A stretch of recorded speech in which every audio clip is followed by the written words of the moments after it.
guys, in my last lecture I have discussed convergence of some special type of sequences and we have also seen that how to find their limits.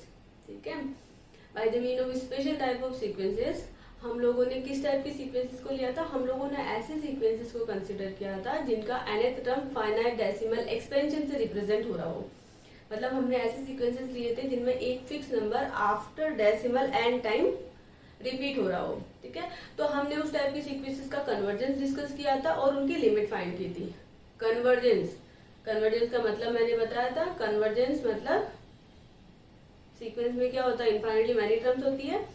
तो वो infinitely many terms किस पे होती है? Number line पे होती है। तो नंबर लाइन पे वो किसी एक fix number, fix finite number की तरफ अप्रोच कर रही है, टेंड कर रही है। ठीक है, तो अगर ऐसा नेचर किसी सीक्वेंस का है, जैसे कि मैंने लास्ट लेक्चर में बताया था 1/n का ऐसा नेचर है, मतलब जस्ट सिंपल एग्जांपल है ना। और 1/n का हमने विजुअलाइजेशन भी देखा था कि मतलब 1/n हमने सीक्वेंस लिया था जो कि किस पे अप्रोच कर रहा था, 0 पर। तो फिर हम लोगों ने देखा था कि जैसे जैसे टर्म्स उसकी 0 की तरफ अप्रोच करती है, after a certain number n terms के बीच का गैप क्या होता है, कम होता जाता है। तो जो भी सीक्वेंसेस कन्वर्जेंट हो गए उनका नेचर ऐसा ही रहेगा कि एक सर्टेन n के बाद टर्म्स के बीच का गैप क्या होने लग जाएगा, कम होने लग जाएगा। ठीक है, 1/n सीक्वेंस को मैंने अच्छे से एक्सप्लेन किया था, मतलब उसको विजुअलाइजेशन बताया था उसका। एनीवे, तो कन्वर्जेंस का मतलब आपको पता है कि कन्वर्जेंस मतलब किसी एक पॉइंट की तरफ सारी टर्म्स अप्रोच कर रही है और वो जिस पॉइंट की तरफ अप्रोच कर रही होती है उस फिक्स पॉइंट को हम क्या बोल देते हैं, सीक्वेंस की लिमिट बोल देते हैं। ठीक है, ओके। तो हमने सीक्वेंस का कन्वर्जेंस, उन सीक्वेंसेस का कन्वर्जेंस डिस्कस किया था इस थ्योरम के थ्रू। हमने थ्योरम है हमारे पास, every monotonic bounded sequence is convergent. That is अगर हमारा सीक्वेंस मोनोटोनिक है, दैट इज या तो इंक्रीजिंग है डिक्रीजिंग है, प्लस बाउंडेड है, तो वो इंप्लाई कर देगा हमारा सीक्वेंस क्या है, कन्वर्जेंट है। तो कन्वर्जेंट तो हमने इस थ्योरम के थ्रू बता दिया था। तो इसके थ्रू हमें पता चल गया था कि हमारा सीक्वेंस, वो जो दो सीक्वेंसेस हमारे पास थे वो क्या है, कन्वर्जेंट है। ठीक है, कन्वर्जेंट है तो मतलब उनकी क्या होगी, फिक्स लिमिट होगी। तो हमने कंसिडर कर लिया था कि उनकी जो फिक्स लिमिट है वो एल है। फिर हमारे पास क्वेश्चन ये बन रहा था कि एल को कैसे फाइंड करें। तो उन सीक्वेंसेस को हमने क्या किया था, रेकरेंस रिलेशन से रिप्रेजेंट कर दिया था। क्यों कर दिया था? बिकॉज वो एक फिक्स पैटर्न को फॉलो कर रहे थे। पैटर्न क्या था? वो सीक्वेंसेस ऐसे थे जिसमें आफ्टर डेसिमल एक fix number n time repeat हो रहा था, है ना। Because finite decimal expansion type के हमारे सीक्वेंसेस थे। जैसे कि मैं एक बार याद दिला दूं दोबारा, हमने फर्स्ट सीक्वेंस लिया था जिसकी nth टर्म थी 0.1212-12। ठीक है, तो कन्वर्जेंस तो हमने बता दिया था। बात आ रही थी कि लिमिट कैसे फाइंड करें। ठीक है, ओके। तो लिमिट फाइंड करने के लिए मैंने इसे रेकरेंस रिलेशन से रिप्रेजेंट कर दिया था। रेकरेंस रिलेशन के लिए मैंने एक मेथड बता दिया था। ठीक है, अगर ऐसा सीक्वेंस है कि उसमें आफ्टर डेसिमल एक fix number n time repeat हो, मैं बार बार रिपीट कर रही हूँ बिकॉज ये रेकरेंस रिलेशन केवल इसी टाइप के सीक्वेंसेस के लिए फॉलो होगा। ठीक है, ओके। तो रेकरेंस रिलेशन दिया था हमने n+1th term is equal to nth term plus वो नंबर जो कि after decimal n time repeat हो रहा है। जैसे यहाँ पर ये 12 n टाइम रिपीट हो रहा है, तो टोटल कितनी डिजिट्स हो जा रही है यहाँ पर, 2n डिजिट्स ना। एनीवे, तो नंबर कौन सा है हमारे पास, 12 डिवाइडेड बाय 10 रेज टू ये जो नंबर रिपीट हो रहा है उसमें कितनी डिजिट्स है वो। तो यहाँ पर कितनी डिजिट्स है, 2। तो यहाँ पर हमने पुट कर देना है 2। तो ऐसे रेकरेंस रिलेशन आ जा रहा है। ठीक है, अब आपके माइंड में ये भी क्वेश्चन आ रहा होगा कि भाई जब हमें पता ही है कि इस टाइप के सीक्वेंस को इन रेकरेंस रिलेशन से रिप्रेजेंट कर दे रहे हैं तो हम तो डायरेक्ट लिमिट निकाल लेंगे ना। हाँ, अभी आप डायरेक्ट लिमिट निकाल सकते हो क्योंकि आपको पता है इस टाइप का कोई सीक्वेंस अगर होगा जो कि इस पैटर्न को फॉलो कर रहा है तो वो सीक्वेंस 100% कन्वर्जेंट होगा ही, क्योंकि वहां पर आप इस थ्योरम के थ्रू बता पाओगे। जब आपको पता है कि सीक्वेंस आपका कन्वर्जेंट है तो ये पता चल जाता है कि वो फिक्स लिमिट तो रख ही रहा है। तो उसके बाद अगर रेकरेंस रिलेशन समहाउ आपको पता चल जाता है तो फिर उस रेकरेंस रिलेशन पे आप लिमिट लगा के लिमिट की वैल्यू निकाल सकते हो, जैसा कि मैंने लास्ट एग्जांपल में एक्सप्लेन किया था। ठीक है, ओके। तो इस टाइप के सीक्वेंसेस का हमने देखा था, कन्वर्जेंट बता दिया था, रेकरेंस रिलेशन से लिमिट निकाल ली थी और हमारा काम हो गया था। अब आज भी हम लोग वैसे ही एग्जांपल ले रहे हैं फाइनाइट डेसिमल एक्सपेंशन वाले, ठीक है, बट इनको मैं डिफरेंट मेथड से आपको शो करूँ, मतलब कन्वर्जेंस तो इसी मेथड से बताएंगे हम, ठीक है, मतलब इसी थ्योरम से बताएंगे, बट लिमिट के लिए मैं यहाँ पे डिफरेंट वे बताऊंगी आपको, ठीक है। अच्छा ओके, चलो तो स्टार्ट करते हैं फिर।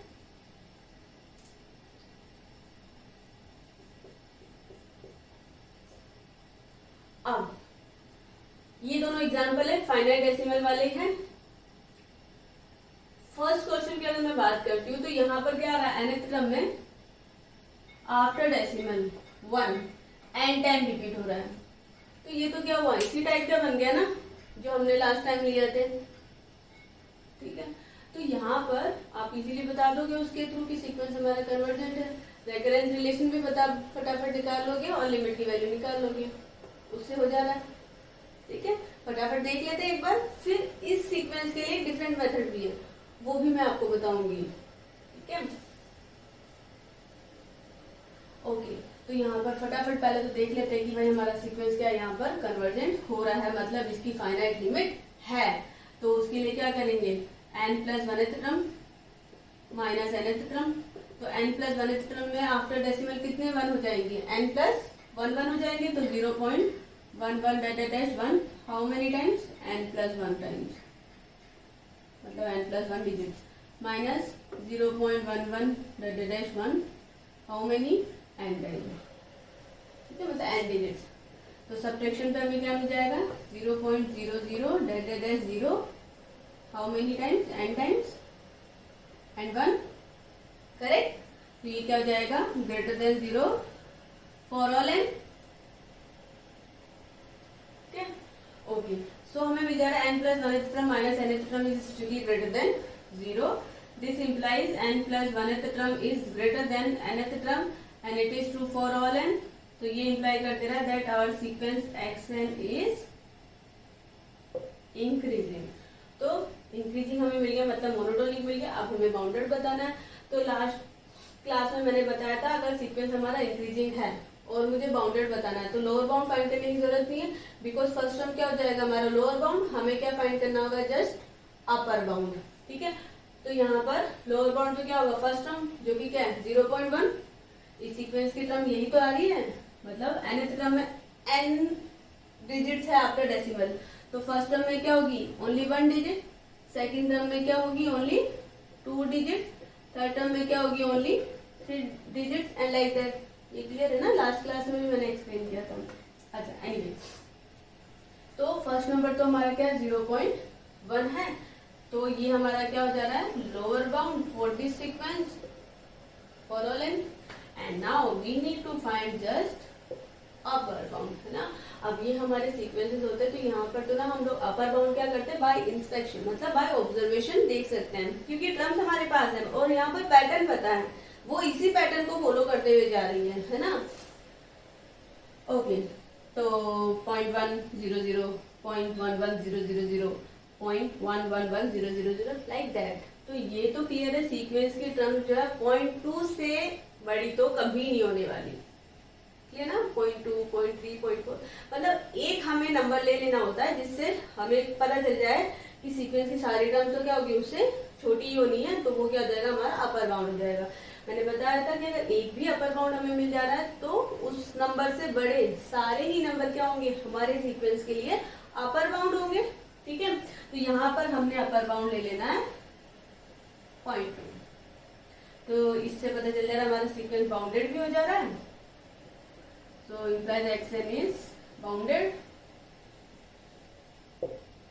So monotonic plus bounded implies my sequence xn is convergent.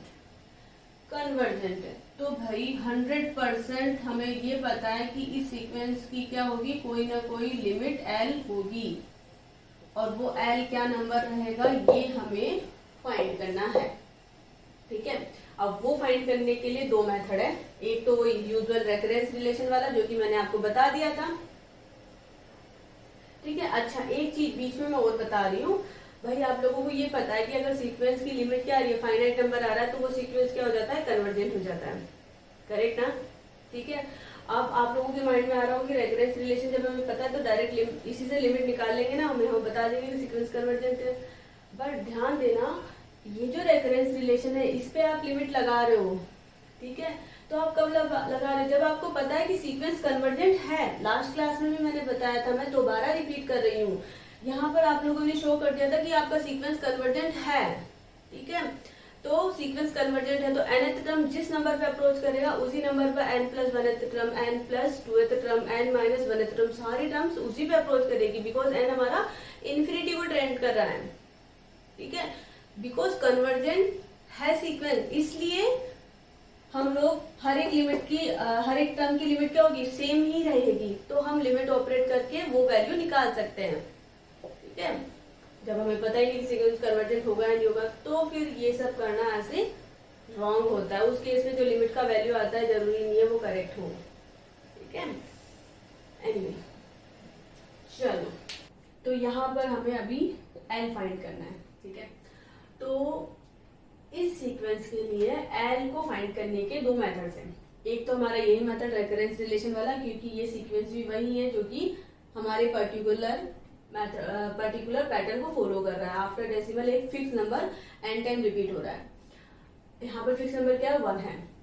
तो इस सीक्वेंस के लिए दूसरा मेथड क्यों हो पा रहा है लिमिट फाइंड करने के लिए, क्योंकि यहाँ पर जो नंबर रिपीट हो रहा है वो एक सिंगल डिजिट है, और मेनली वो डिजिट क्या है, यूनिटी है, दैट इज 1 है। दैट्स वाई यहाँ पर हमारे पास लिमिट फाइंड करने का एक दूसरा मेथड भी है। मैं दोनों मेथड आपको एक्सप्लेन कर दे रही हूँ, ठीक है? आपको जो मेथड ठीक लगे आप उसको फॉलो करना, नो डाउट।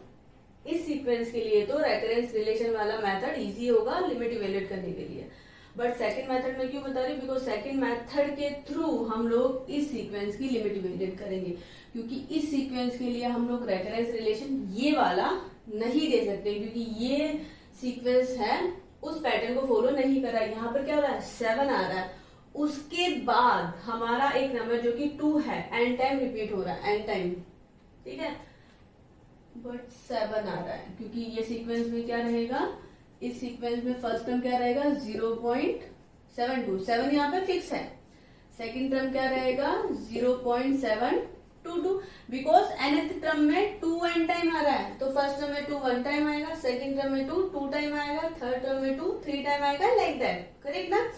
चलो, तो यहाँ पर ये आ रहा है, तो ये हमारा पैटर्न फॉलो नहीं कर रहा, इसीलिए इस टाइप का रेकरेंस रिलेशन इसके लिए वर्क नहीं करेगा। तो इसके लिए हम अदर मेथड से लिमिट इवेल्युएट करेंगे, जो कि इस सीक्वेंस का क्या बता रही हूँ मैं, सेकंड मेथड बता रही हूँ। चलो ओके, तो स्टार्ट करते हैं।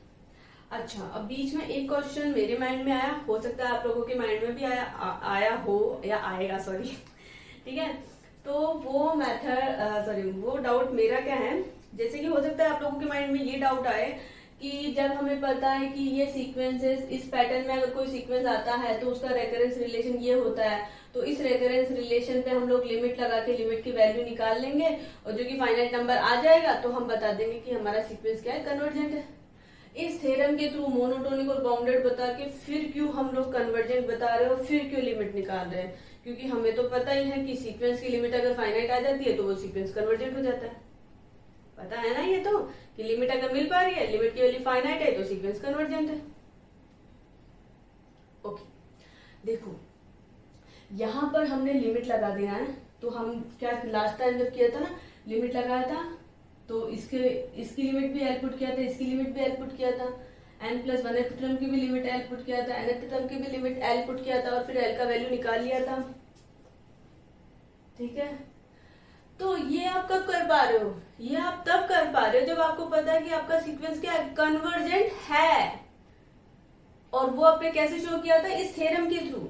जब आपने इस थ्योरम के थ्रू बता दिया कि आपका सीक्वेंस कन्वर्जेंट है, that is my sequence has a limit. तो जब सीक्वेंस की लिमिट है तो nth टर्म की लिमिट लो या n प्लस 1th टर्म की लिमिट लो, n माइनस 1th टर्म की लिमिट लो, कोई भी टर्म की लिमिट लो, as n tending to infinity, वो वैल्यू क्या रहेगी, फिक्स ही आएगी ना। क्यों आएगी, क्योंकि आप शो कर चुके हो कि आपका सीक्वेंस कन्वर्जेंट है। तो जब सीक्वेंस कन्वर्जेंट होता है तभी इस टाइप का रेकरेंस रिलेशन हो, तो उस पर लिमिट ऑपरेट करके सपोजिट आपकी लिमिट की वैल्यू आपने एल कंसीडर किया है तो वो एल की वैल्यू आप निकाल सकते हो।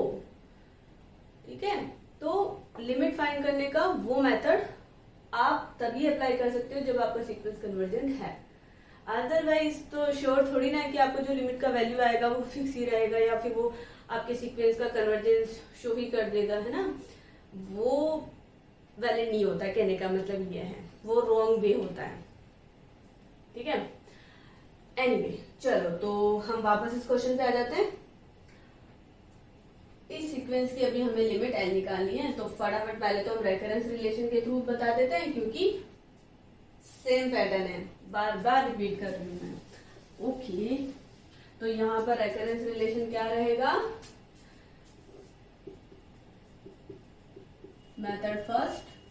ठीक है, रेकरेंस रिलेशन क्या रहेगा हमारा, n plus oneth term is equal to nth term plus वो नंबर जो कि after decimal n time repeat हो रहा है, वो नंबर क्या है यहाँ पर 1, so I am writing here 1, then divided by 10 raise to वो जो नंबर रिपीट हो रहा है उसमें कितनी डिजिट्स है वो बाहर में आएगा, तो यहाँ पर क्या है सिंगल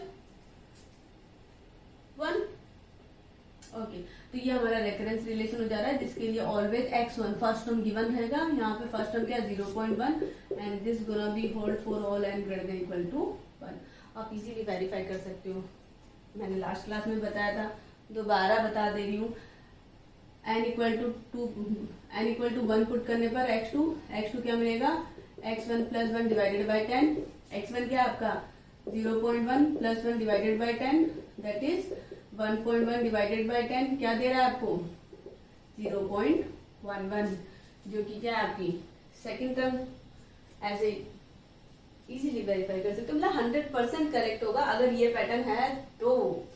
चलो एनीवे, अब सिंस हमारा सीक्वेंस कन्वर्जेंट है तो n plus 1th term, n plus 2th term, nth term सभी इस नंबर l को ही टेंड करेगी जब आपका n इंफिनिटी को टेंड करेगा। ठीक है, तो हम क्या करेंगे इस रेकरेंस रिलेशन पे लिमिट ऑपरेट कर देंगे। So limit n tending to infinity, 10 को इधर ले आते हैं हम, 10xn plus 1 is equal to limit n tending to infinity xn plus 1, 10 is a constant, take it outside, limit of n plus 1th term is same as l because sequence convergent है। ऐसे nth term का limit भी l, 1 is a constant, keep it as it is, take l in left hand side, then we have 9l is equal to 1, तो क्या मिल जा रहा है l का वैल्यू 1/9, तो ये हमारी आ जा रही है लिमिट। ठीक है, ओके चलो अब हम सेकंड मेथड की बात करते हैं। ठीक है, तो जो हमारा सेकंड मेथड है वो मैंने जैसे कि अभी बताया था, क्यू यहाँ पर एप्लीकेबल है क्योंकि यहाँ पर आफ्टर डेसिमल जो नंबर रिपीट हो रहा है वो एक सिंगल डिजिट नंबर है जो कि स्पेशली हमारे पास क्या यूनिटी है दैट इज 1 है, तो वो मेथड वैलिड हो रहा है। ठीक है, चलो तो और ये मैं इसलिए बता रही हूँ क्योंकि इस मेथड का यूज आगे भी आएगा, है ना। और भी स्पेशल टाइप ऑफ सीक्वेंसेस रहेंगे जो कि रेकरेंस रिलेशन के थ्रू रिप्रेजेंट होंगे, वहां पर भी हम लोग nth टर्म इस ही मेथड के थ्रू फाइंड करेंगे, है ना, बाय ऑब्जर्वेशन बाय इंस्पेक्शन हम लोग लेंगे वो एग्जांपल्स भी। चलो ओके,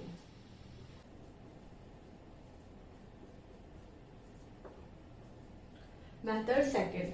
ठीक है, तो सेकंड मेथड में हम लोग क्या करेंगे, जैसे कि यहाँ पर तो nth टर्म क्या है फाइनाइट डेसिमल एक्सपेंशन से रिप्रेजेंट है, तो सेकंड मेथड में हम लोग क्या करेंगे बाय इंस्पेक्शन nth टर्म को रीडिफाइन कर देंगे और वो टर्म ऐसी होगी जिसकी हम लिमिट इवेल्युएट कर सकें। जैसे कि यहाँ पर इस लिमिट की सॉरी इस टर्म की तो लिमिट इवेल्युएट नहीं कर सकते, है ना, मतलब एक ऐसी टर्म एक डेफिनेट फॉर्म में हम लोग nth टर्म को ले लेंगे कि उस पर लिमिट अगर हम ऑपरेट करें तो लिमिट की वैल्यू हमें मिल जाएगी by our usual method of limits. ठीक है, ओके, अब by inspection nth term find करना है, तो इंस्पेक्शन कैसे लेंगे हम, first term, second term, third term, fourth term, ऐसे ही कुछ टर्म्स को इवेल्युएट करेंगे और फिर उनमें एक पैटर्न ऑब्जर्व करेंगे, है ना, वो भी एक किसी स्पेसिफिक पैटर्न को ऑब्जर्व फॉलो कर रहे होंगे इसके अलावा किसी पैटर्न को। ठीक है, चलो वो मैं एक्सप्लेन करती हूँ उससे समझ में आएगा। चलो तो यहाँ पर जैसे कि फर्स्ट टर्म क्या है 0.1, सेकंड टर्म क्या है 0.11, थर्ड टर्म क्या है 0.111, ठीक है। चलो तो हम देखेंगे कि और किन किन वे से हम लोग इन टर्म्स को लिख सकते हैं, ठीक है। अब जैसे कि इस टर्म को देखते ही क्या लग रहा है सर, हम इसे लिख देंगे 1/10, इसके अलावा थोड़ी ना कोई फॉर्म है, ठीक है। इस टर्म को क्या लिख देंगे, इस टर्म को पहले हम लिखेंगे 11/100, एक बार थर्ड टर्म को भी लिख देते, ये हो जाएगा 111/1000, ठीक है। तो अभी हमारे डिनोमिनेटर में यहाँ पर क्या आ रहा है, 10 की पावर्स आ रही है, 10 power 1, 10 power 2, 10 power 3 like that ना, ठीक है। तो हम लोग क्या करते हैं, न्यूमरेटर को भी इन टर्म्स ऑफ 10 लिखने की कोशिश करते हैं, क्योंकि पॉसिबिलिटी है जब कभी भी 1 अगर हमारे पास मोर देन 1 टाइम अगर आ रहा कोई एक ऐसा नंबर है जिसकी सभी डिजिट्स क्या आ रही है 111 है, तो उसको हम लोग लिख सकते हैं ना सम ऑफ द 10 पावर्स प्लस 1, है ना, लाइक समझ रहे हो ना। जैसे कि keep it as it is, है ना। 11 क्या लिख देंगे 10 plus 1, it is what sum of power of 10, यहाँ पर 10 की पावर केवल 1 है और प्लस 1 तो ऑब्वियस आएगा बिकॉज आ रहा हमारे पास, ठीक है, डिवाइडेड बाय 100, और आई कैन से 10⁻², तो इसको मैं क्या लिख सकती हूँ, इसको मैं लिख सकती हूँ 1/10 प्लस 1/10⁻², 111, इसको हम क्या लिख सकते हैं 100 प्लस 11 को फिर क्या लिख देंगे 10 प्लस 1 डिवाइडेड बाय 10⁻3, तो न्यूमरेटर को कैसे लिख पा रहे हैं हम लोग, सम ऑफ पावर ऑफ 10 ना plus 1, in this sum we will include 1 also, है ना, दो तो रहेगा ही, डिवाइडेड बाय 10⁻3, तो ये क्या लिख देंगे इसे हम 1/10 प्लस 1/10² प्लस 1/10³ सिंपल था ना, मतलब हम लोग जस्ट रीराइट कर रहे हैं टर्म्स को। तो ये तो एज इट इज, ये दो टर्म आ रही है, डिनोमिनेटर में 10 की पावर आ रही है, तो न्यूमरेटर को भी हम लोग क्या कर पा रहे हैं, हम लोग चाह रहे हैं कि न्यूमरेटर को भी हम 10 पार्ट्स के सम में एक्सप्रेस कर दे न्यूमरेटर को भी, तो वही हमने किया है। तो यहाँ से देखो क्या हमें बस उसके बाद तो हम जस्ट मेथड को फॉलो कर रहे हैं कि हम क्या कर सकते हैं, सिंप्लीफाई कर रहे हैं जस्ट ऐसे ही। तो अभी मिला या नहीं मिला एक पैटर्न 1/10, सेकंड आ रहा 1/10 प्लस 1/10², थर्ड आ रहा 1/10 प्लस 1/10² प्लस 1/10³, थर्ड टर्म। तो हम इंस्पेक्शन से nth टर्म लिख सकते हैं, nth टर्म क्या जाएगा 1/10 plus 1/10² plus 1/10³ dash dash dash plus 1/10⁻² what, and first term है तो 10 जो हमारे पास लास्ट टर्म है, यहाँ पे लास्ट एक ही टर्म है तो यही हमारी लास्ट टर्म है 10 की पावर 1, सेकंड टर्म है तो लास्ट टर्म में क्या रहा है 10 की पावर 2, थर्ड टर्म है तो लास्ट टर्म में 10 की पावर क्या रहा है 3, तो nth टर्म में 10 की पावर क्या आएगा लास्ट टर्म में n, ओके। तो अब देखो ये क्या आ रहा है, अच्छा इससे पहले और ये टर्म्स हमें मिल रही है, तो ये किसके रिप्रेजेंट कर रही है टर्म्स, ज्योमेट्रिक प्रोग्रेशन में आ रही है ना ये टर्म, ज्योमेट्रिक प्रोग्रेशन को रिप्रेजेंट करिए 1/10, 1/10², 1/10³ 1/10⁻⁴ like that with the first term 1/10 and common ratio is 1/10, ठीक है। तो हम लोग बाय ऑब्जर्व पहले स्टार्टिंग के कुछ टर्म्स को लिखते हैं, ठीक है, उन्हें हम वो डिपेंड करता है टर्म्स हमारे पास क्या आ रही है, फिर उनको थोड़ा सिंप्लीफाई करते हैं और ट्राई करते हैं कि एक पैटर्न को हम फॉलो अप कर सके। और बट रिमेम्बर वो पैटर्न ऐसा होना चाहिए कि जब nth टर्म में वो पैटर्न लगाए, 99% वो nth टर्म में पैटर्न के बाद जो nth टर्म मिलता है हमें वो ज्योमेट्रिक प्रोग्रेशन में ही होना चाहिए वो टर्म, मतलब हमारे पास क्या होनी चाहिए ज्योमेट्रिक सीरीज होनी चाहिए, ठीक है। क्योंकि जब हमारे पास एसएस टर्म मिलेगी तभी तो हम इन्हें सम अप करके एक डेफिनेट फॉर्म में ला पाएंगे, ठीक है, ताकि हम उसकी लिमिट निकाल सकें। ओके, डोंट वरी, हम लोग इस टाइप के क्वेश्चन और भी लेंगे तो आप लोगों को और भी अच्छे से क्लियर हो जाएगा ये सीक्वेंस में, बहुत सारे ऐसे एग्जांपल्स हैं। चलो ओके, एनीवे तो अभी यहाँ पर हमारे पास nth टर्म मिल गई, तो इसको हम डेफिनेट फॉर्म में लिख देंगे। हम लोग इन n टर्म को क्या कर सकते हैं, ऐड कर सकते हैं, तो इन्हें ऐड करते हैं, तो पता है formula nth term geometric progression में nth टर्म के सम का क्या था formula, a plus a r dash a r raise to n minus one n terms. क्या होता है फॉर्मूला हमारा? First term 1 minus r raise to n upon 1 minus r, correct? Here A is the first term, R is the common ratio। तो यहाँ पर हमने सम किया तो nth टर्म क्या मिल जाएगा? First term which is 1/10 into 1 minus 1/r। r क्या है यहाँ पर? 1/10 raise to n divided by 1 minus 1/10। ठीक है, तो अभी इसको सिंप्लीफाई किया हमने तो क्या मिल जा रहा है? 1/9 time 1 minus 1/10 raise to n। तो nth टर्म एक डेफिनेट फॉर्म में मिल पा रही है ना, क्योंकि इस टर्म पे हम लोग लिमिट लगा सकते हैं। इस फॉर्म पे डायरेक्ट नहीं लगा सकते थे, बट इस पे तो लगा सकते हैं ना, लिमिट का वैल्यू मिल जाएगा।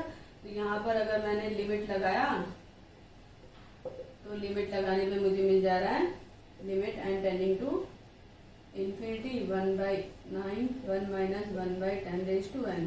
ठीक है, तो 1/9 इसको हम क्या लिख सकते हैं? इसको हम लिख सकते हैं limit n tending to infinity 1/9 minus 1/9 into 10 raise to n। ठीक है, एलजेब्रा का यूज किया तो limit of 1/9 which is a constant, तो एज इट इज आ जाएगा minus 1/9 constant as it is. ठीक है, 1 अपॉन 10 रेज टू n। तो n टेंडिंग टू इंफिनिटी पे क्या होगी इसकी लिमिट? 0, बिकॉज जैसे जैसे n बढ़ता जाएगा डिनोमिनेटर क्या हो जाएगा? बढ़ता जाएगा, डिनोमिनेटर बढ़ता जाएगा, तो टर्म्स किस पे अप्रोच कर जाएगी?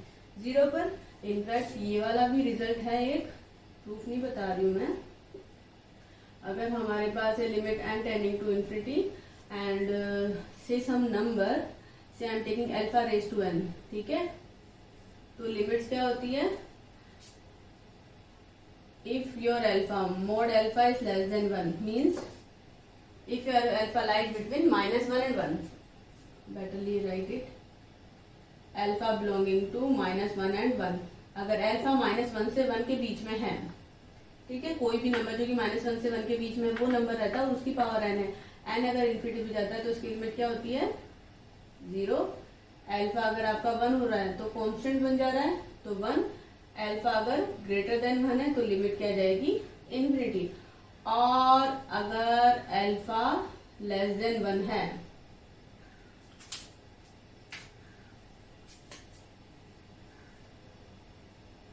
I should use here different color marker। ठीक है,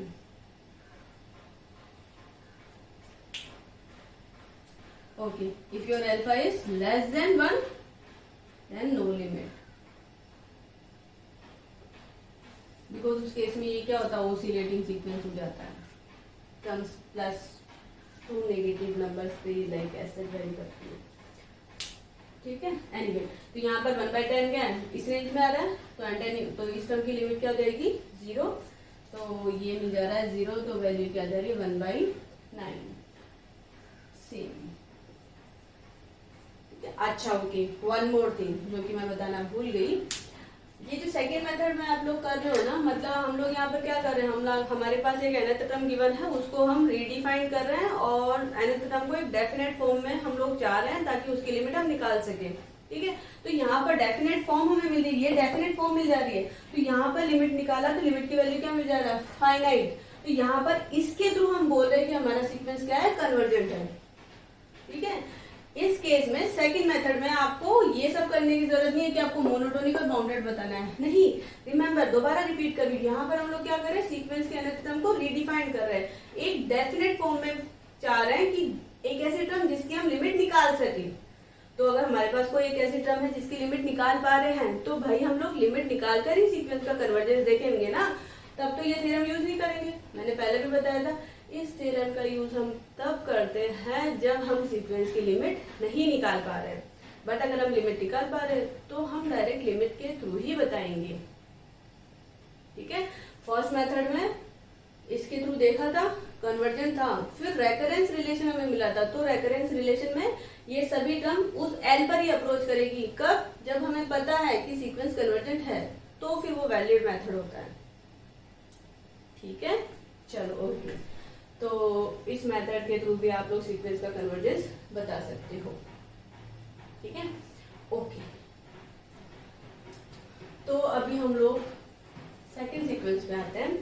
तो जैसा कि मैंने बताया था, सेकंड सीक्वेंस हमारा यूजुअल, अभी तक जो 3 सीक्वेंसेस हमने डिस्कस किए हैं, 2 सीक्वेंसेस हमने फर्स्ट लास्ट लेक्चर में डिस्कस किए थे, और एक ये जिसके लिए दोनों मेथड बताएं, ये उस टाइप का नहीं है ना, क्योंकि यहाँ पर 7 सिंगल टाइम हर एक टर्म में आ रहा है। तो अब इसके लिए तो रेकरेंस रिलेशन है नहीं हमारे पास, तो इसकी लिमिट कैसे फाइंड करेंगे? तो इसकी लिमिट भी सेकंड मेथड के थ्रू ही फाइंड करेंगे। यहाँ पर हम लोग क्या करेंगे, सीक्वेंस के nth टर्म को रीडिफाइन करेंगे। रीडिफाइन करके उसको एक रीडिफाइन करेंगे, मतलब एक डेफिनेट फॉर्म में हम लोग उसे फाइंड करना चाहेंगे, ताकि उसकी हम लिमिट इवेल्युएट कर सके। ठीक है, तो चलो ट्राई करते हैं। वही हमें एक पैटर्न को ऑब्जर्व करना है, टर्म्स को लिखते जाएंगे और देखते जाएंगे कि किस किस वे में हम उसे लिख सकते हैं। इसे ही इरेज कर देती हूँ। ठीक है, ओके, तो हम इसकी कुछ टर्म्स लिखते हैं।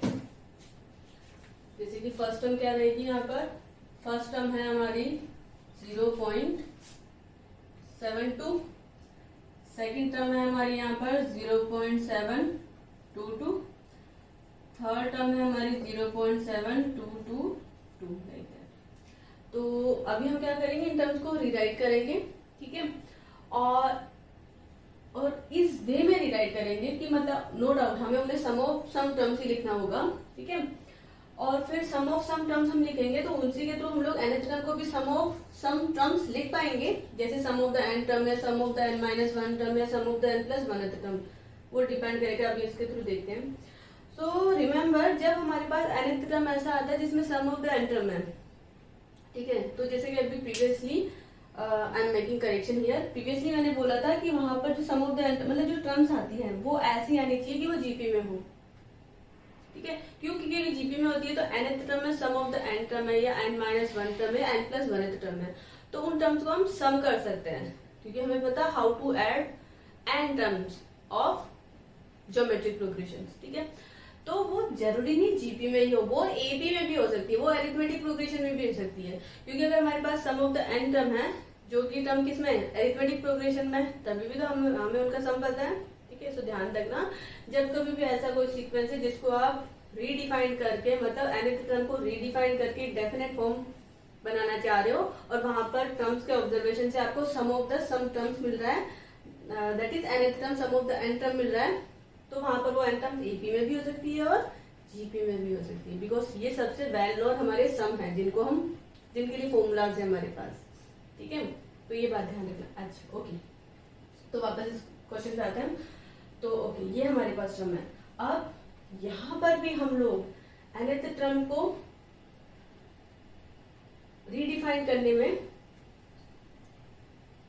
ऐसे ही टर्म्स चाहिए हमें, मतलब ऐसे ही टर्म्स हम लोग चाहते हैं। ठीक है, बट ऐसे टर्म्स कैसे पॉसिबल है, बिकॉज यहाँ पर तो क्या हो रहा था, आफ्टर डेसिमल एक सिंगल डिजिट ही रिपीट हो रहा था, और वो सिंगल डिजिट सबसे सुंदर डिजिट हमारी यूनिटी थी। चलो, तो अब यहाँ पर आफ्टर डेसिमल 7 अलग आ रहा है और बाकी 2 आ रहा है, बट है तो 2 की एक सिंगल डिजिट ही। तो हम क्या करते हैं, पहले 7 को हटाना चाहते हैं, है ना, 7 को सेपरेट कर लेते हैं, मतलब हम लोग ट्राई करते हैं कि आफ्टर डेसिमल केवल सिंगल, मतलब आफ्टर डेसिमल सिंगल डिजिट्स ही हो, मतलब एक ही नंबर रिपीटेशन में आ रहा हो आफ्टर डेसिमल। तो इसको हम क्या लिख सकते हैं, इसको हम लिख सकते हैं फिर 7.2 डिवाइडेड बाई 10, मतलब आफ्टर डेसिमल हमें क्या चाहिए, एक सिंगल नंबर चाहिए, सिंगल नंबर ही रिपीटेशन में हो, तो इसी तरह से इसको लिख देंगे 7.22 बाई 10, ऐसे ही हो जाएगा 7.222 बाय 10। ठीक है, जो हमारा उस, बिकॉज हम उसी की तरह करना चाह रहे हैं, इस टाइप का कोई भी सीक्वेंस होगा तो हम ऐसा ही करना चाहेंगे कि आफ्टर डेसिमल एक सिंगल डिजिट ही रिपीटेशन में हो। अब वो डिजिट 1 to 9 में कुछ भी हो सकती है। ठीक है, चलो, अब बेटरली इसको हम क्या लिख सकते हैं फिर, 7 प्लस 0.2 डिवाइडेड बाई 10 सेपरेट कर लिया। ऐसे ही इसको भी क्या लिख देंगे, 7/10 प्लस 0.22 डिवाइडेड बाई 10, ऐसे ही ये के भी क्या हो जाएगा, 7/10 प्लस 0.222 डिवाइडेड बाई 10। तो अभी यहाँ पर 7/10 तो सब में क्या हो गया, कॉमन हो गया ना, तो ये तो आगे वाले टर्म में भी कॉमन रहेगा, ये कोई प्रॉब्लम नहीं करेगा। अब आगे नेक्स्ट, आफ्टर डेसिमल 2 2 2 2 2 2 एक ही नंबर आफ्टर डेसिमल हमें वन वन चाहिए होता है, मतलब वन होता है तो मतलब मैंने बताया ना हम लोग उसे सम ऑफ द पावर ऑफ 10 में रिप्रेजेंट कर सकते हैं ना, एक्सप्रेस कर सकते हैं। तो अभी इसको मैं क्या लिख सकती हूँ, मैं इसे लिख सकती हूँ 7/10 प्लस इस नंबर को मैं क्या लिख सकती हूँ 2 इंटू 0.1, करेक्ट। ऐसे ही 7/10 एज इट इज, इसको क्या लिख सकती हूँ 2 इंटू 0.11, ऐसे ही ये क्या जाएगा 7/10 प्लस 2 इंटू 0.111 डिवाइडेड बाई 10, ठीक है। तो ये हमारा प्रीवियस ही सीक्वेंस हो जा रहा है ना,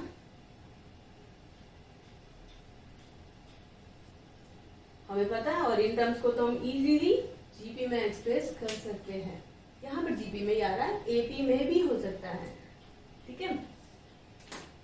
ऐसे सीक्वेंसेस भी हो सकते हैं जहां पर टर्म्स एपी में आ रही हो, हम लेंगे ऐसे सीक्वेंसेस भी। ओके, सो इसको इरेज कर देती हूँ मैं।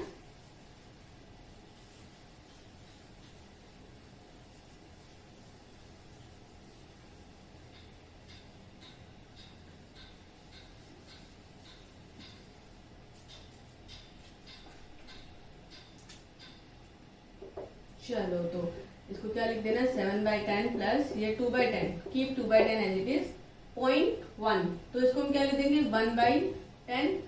अभी जस्ट प्रीवियस वाला ही यूज होना है, 2/10 keep it as it is 11/10 है, सॉरी 2/10 एज इट इज 0.11, तो इसको क्या लिख देंगे 11/10⁻², सेम 1/10 प्लस 2/10 प्लस क्या जाएगा ये 111 divided by 10³ previous term, sorry here multiplication previous term. Further आप इसको शॉर्ट ट्रिक मतलब शॉर्टेस्ट वे में भी कर सकते हैं, मैं हर चीज को एक्सप्लेन करके बता रही हूँ, राइट, ठीक है।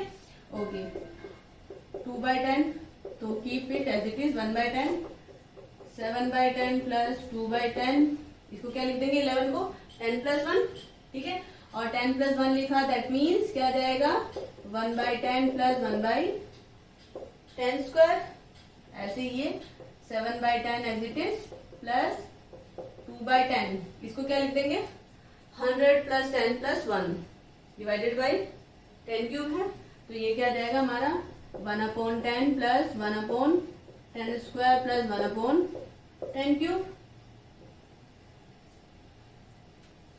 ठीक है। तो अभी हम क्या ऑब्जर्व कर पाए, फर्स्ट सेकंड थर्ड टर्म में ये टर्म्स तो एज इट इज है, तो nth टर्म में भी एज इट इज आएंगे।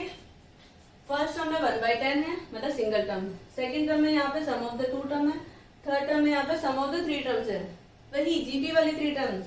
तो अभी हम लोग बाय ऑब्जर्वेशन nth टर्म लिख सकते हैं ना, यस, तो nth टर्म क्या हो जाएगा 7/10 प्लस 2/10 इंटू 1/10 प्लस 1/10² 1/10⁻⁴n, और ये किसमें है जीपी में, इनको हम सम कर सकते हैं। सम किया तो हमें एक सुंदर सी डेफिनेट फॉर्म मिल जाएगी जिसकी हम लिमिट निकाल सकते हैं। तो लिमिट के थ्रू भी हम लोग क्या बता, इनफैक्ट यहाँ पे लिमिट के थ्रू हमें कन्वर्जेंस भी मिल जाएगा और लिमिट का वैल्यू तो मिल ही जाएगा। और अगर ये थियरम लगाते, हाँ लगा सकते थे यहाँ पर भी, तो केवल हम कन्वर्जेंस ही बता पाते, लिमिट नहीं निकाल पाते, बिकॉज यहाँ पर हम रेफरेंस रिलेशन नहीं दे पा रहे हैं जो कि हमारा फॉर्मेट था उसके थ्रू। एनीवे, तो ये क्या हो जाएगा हमारा 7/10 प्लस 2/10, और सम किया तो क्या जाएगा ये, that is first term 1 minus r, that is 1/10⁻n divided by 1 minus 1/10, और इसको अगर हम लोग सिंप्लीफाई कर रहे हैं तो हमें मिल जा रहा है 7/10 प्लस 2/10, ठीक है, 2/10, here we will have 9/10, 1/10 to 1/10 cancel out, so I just have 1/9, 1 minus 1/10⁻n। ये हमें क्या मिल रही है ना, एक सुंदर सी डेफिनेट फॉर्म जिसकी हम लिमिट इवेल्युएट कर सकते हैं। तो यहाँ पर लिमिट का वैल्यू क्या आ जाएगा,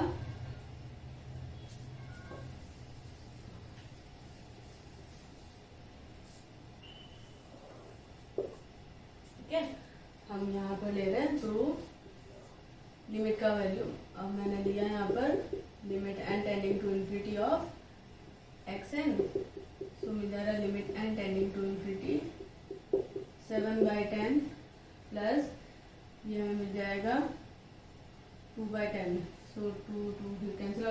5, yeah, keep them as it is, don't worry. 10 into 9, 1 minus 1 by 10 raised to n. ठीक है, तो लिमिट ऑपरेट किया तो ये सभी तो कांस्टेंट में आ रहा है, लास्ट टर्म पे लिमिट लगेगा एंड 10 इंटू इन्फिनिटी में ये टर्म किस पे चला जाएगा, 0 पर. सो फाइनली हमें मिल जा रहा है 7 बाई 10 प्लस 2. ये टर्म 0 पे गया तो 1 मल्टीप्लाई करके ये कांस्टेंट हमारे पास रहेगा 10 into 9, take 1 by 10 outside. So I just have 7 plus 2 by 9, which is simplified. 1 by 10, the LCM is 9. So what I have here, 63 plus 2. So I have here 65 divided by 10 into 9. Simplify किया तो हमें मिल जा रहा है यहाँ पर 13 by 18. ये हमारी आ जा रही है लिमिट की वैल्यू जो कि फाइनाइट नंबर है, मतलब हमारा सीक्वेंस क्या हो जा रहा है यहाँ पर कन्वर्जेंट हो जाता है. ठीक है, मतलब मेनली हमें यहाँ पे लिमिट इवेल्युएट करना था, कन्वर्जेंस हम उसके थ्योरम के थ्रू भी बता सकते थे. ठीक है, तो इस तरह से हम इस टाइप के सीक्वेंसेस की लिमिट इवेल्युएट कर पाएंगे. तो अब तक के 2 लेक्चर्स में हमने देखा था कि अगर कोई सीक्वेंस फाइनाइट डेसिमल एक्सपेंशन से रिप्रेजेंट हो रहा हो, जहाँ पर फर्स्ट 3 एग्जांपल्स में तो हमने देखा था जो सीक्वेंसेस आ रहे थे वो एक पर्टिकुलर पैटर्न को फॉलो कर रहे थे. तो स्टार्टिंग के 2 में तो हमने रेकरेंस रिलेशन से किया था ओनली. ठीक है, फिर थर्ड वाले में हमने क्या किया था, रेकरेंस रिलेशन प्लस वो जो अभी मेथड बताया था वो nth टर्म को रीडिफाइन करके उसे एक सुंदर सा डेफिनेट फॉर्म में लिख लिया था ताकि उसका लिमिट इवेल्युएट कर सके. बट इसमें हम लोग वो रेकरेंस रिलेशन फॉलो अप नहीं कर पा रहे थे, तो इसको हम लोग ने इस मेथड से इसका लिमिट निकाला और लिमिट से पता चल जाता हमारा सीक्वेंस क्या है, कन्वर्जेंट है. आई होप अब इस टाइप पे अगर कोई भी सीक्वेंस आता है तो आप उसकी लिमिट इवेल्युएट कर पाओगे और उनका कन्वर्जेंस बता पाओगे.